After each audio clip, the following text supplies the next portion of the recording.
وقی الدین ابن مخلد 20 سال کی عمر ہے۔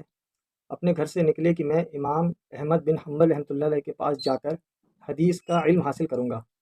راستے میں جہاز راستہ بھٹک گیا، پیسے بھی ختم ہو گئے، کپڑے بھی میلے کچیلے، بیمار بھی ہو گئے۔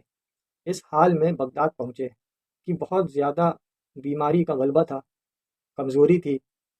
ایک کمرہ کرائے پر لیا، پتہ کیا تو امام احمد بن حنبل رحمۃ اللہ علیہ کو گھر میں قید کیا گیا تھا اور ان کے درس پر پابندی لگا دی گئی تھی۔ اب یہ پریشان کہ میں تو ہزاروں کلومیٹر کا سفر کر کے آیا اور میں تو اپنے شیخ سے حدیث مبارکہ پڑھ ہی نہیں سکتا۔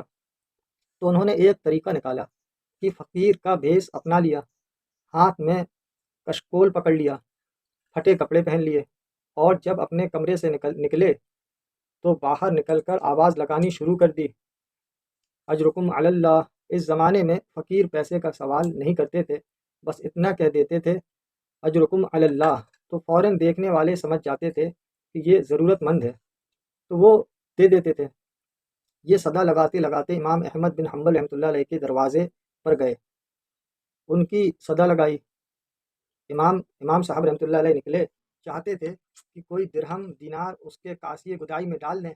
اس وقت انہوں نے کہا کہ حضرت میں مال کا سائل نہیں، میں حدیث کا طالب ہوں، اس لیے آپ مجھے حدیث پڑھائیے۔ حضرت نے فرمایا میرے اوپر پابندی ہے، اگر پولیس مجھے اور تمہیں باتیں کرتے ہوئے دیکھے گی تو ہم دونوں کو سزا ملے گی۔ کہنے لگے حضرت میں نے یہ بھیس اپنایا اس لیے کہ میں صدا لگاتا لگاتا سارا دن شہر میں پھروں گا، ایسے وقت میں آپ کے دروازے پر پہنچوں گا جب لوگ گلیوں میں کم ہوتے ہیں۔